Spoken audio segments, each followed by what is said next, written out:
Les mauvaises gestions financières sont comme des chaînes qui entravent notre liberté financière. Pour se libérer, dans cette vidéo, je vais te parler de 3 mauvaises habitudes qui nous empêchent d'être libres financièrement. Et à la fin de cette vidéo, je te dirai comment corriger ces mauvaises habitudes pour avoir enfin la liberté financière.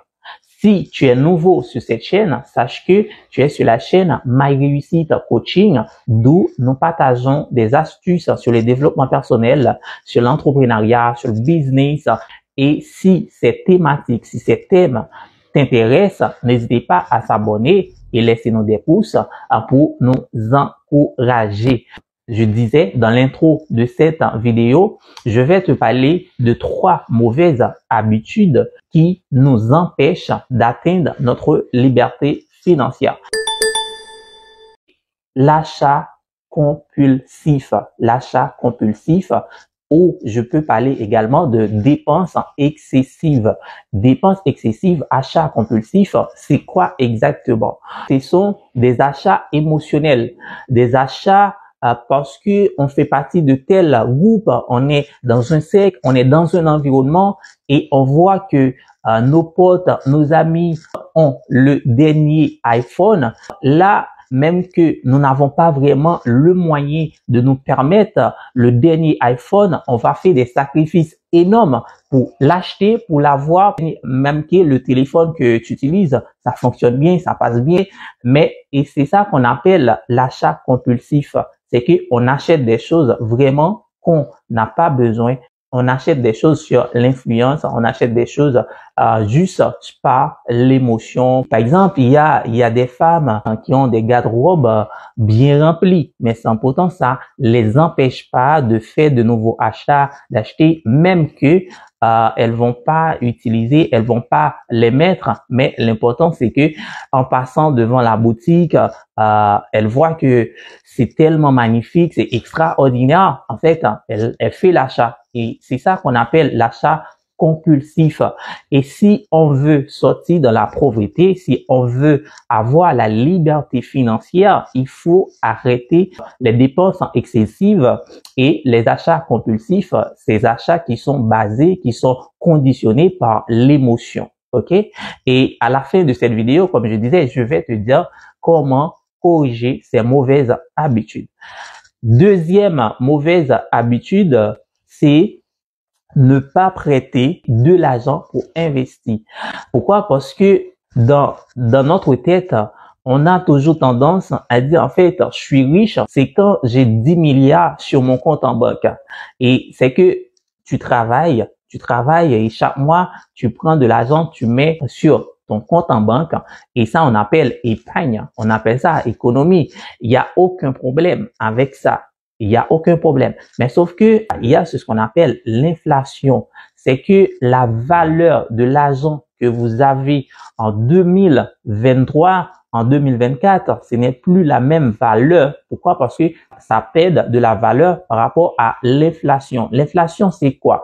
Je pourrais toujours réaliser une autre vidéo sur l'inflation, mais juste pour avoir une idée, ça veut dire quoi? Ce que tu pourrais acheter avec 1000 € en 2023, c'est que en 2024, tu pourrais pas acheter la même quantité, la même qualité également. C'est toujours 1000 €, mais son pouvoir d'achat est beaucoup plus faible. C'est parce qu'on a toujours cette tendance à se dire, écoute, le plus important, c'est avoir un compte bancaire bien rempli. Mais sauf que si tu ne travailles pas avec ton argent, c'est que ton argent va travailler pour quelqu'un d'autre. Je vais reprendre. Si tu ne travailles pas avec ton argent va travailler pour quelqu'un d'autre. Qu'est-ce que je veux dire par là? Quand vous mettez votre argent à la banque, qu'est-ce qui va se passer? C'est que il y a quelqu'un d'autre qui est beaucoup plus intelligent que toi qui va venir et dire, écoute, moi, j'ai un projet, je vais investir soit en immobilier, j'ai un projet d'entreprise, je vais lancer mon entreprise et je n'ai pas assez de capital. Et qu'est-ce que la banque va faire? La banque va prendre l'argent, ton argent. Voilà, en fait, pour être honnête et simple avec toi, c'est que la banque va prendre ton argent et va prêter cette personne-là. Pourquoi? C'est ça que je disais tout à l'heure. Si tu ne travailles pas avec ton agent, quelqu'un d'autre va travailler avec ton agent. Et ça, c'est la deuxième mauvaise habitude, c'est qu'on essaye de remplir notre compte en banque parce que on a dans la tête le schéma, l'image d'une valise, d'une mallette, d'une valise remplie d'argent. Et c'est là, on se dit, OK, bon, là, on est riche. Autre exemple, c'est que les millionnaires, les milliardaires du monde, ce sont pas des personnes qui ont un compte bancaire énorme rempli d'argent. Mais non, c'est que ce sont des estimations sur leurs biens. Ce sont des estimations sur leurs maisons, leurs entreprises, leurs voitures. En fait, c'est en estimant la valeur de tous ces biens-là. Et puis, on se dit, écoute, Jeff Bezos, Mark Zuckerberg, a tant de milliards de dollars. Et si toi, tu regardes cette vidéo et tu ne prêtes pas pour investir, alors c'est une mauvaise, vraiment mauvaise habitude en vouloir épargner de l'argent. Et la troisième mauvaise habitude, c'est ne pas définir un budget. Maxwell disait, le budget, c'est les gens qui disent à leur agent quoi faire au lieu de demander où il va. Parce que si on gagne 1000 euros, c'est que pour le mois, on peut pas dépenser 1500 euros. Là maintenant, on va avoir des dettes et ce sont pas des dettes qui vont rapporter de l'argent, mais ce sont des dettes qui vont te garder dans la pauvreté, dans l'insécurité, dans le manque éternellement. Et c'est pour cela que je t'ai dit, en fait, si tu n'arrives pas à contrôler ton argent, c'est ton argent qui va te contrôler. Le budget, c'est juste un outil qui va te permettre de régulariser vos dépenses. Alors, là maintenant, je vais te partager comment on peut corriger ces mauvaises habitudes. Ces mauvaises habitudes, c'est quoi?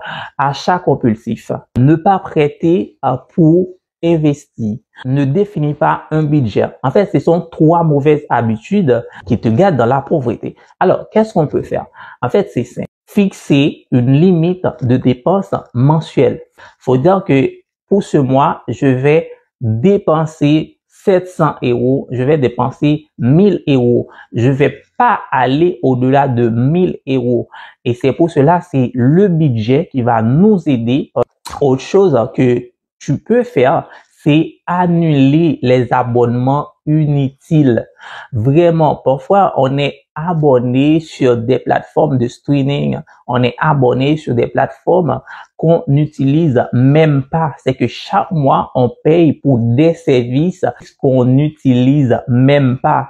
Et il y a également éviter le gaspillage. Et parfois, la quantité de nourriture, la quantité de vêtements, la quantité de choses qu'on a à la maison, vraiment, on n'a pas besoin de toutes ces choses.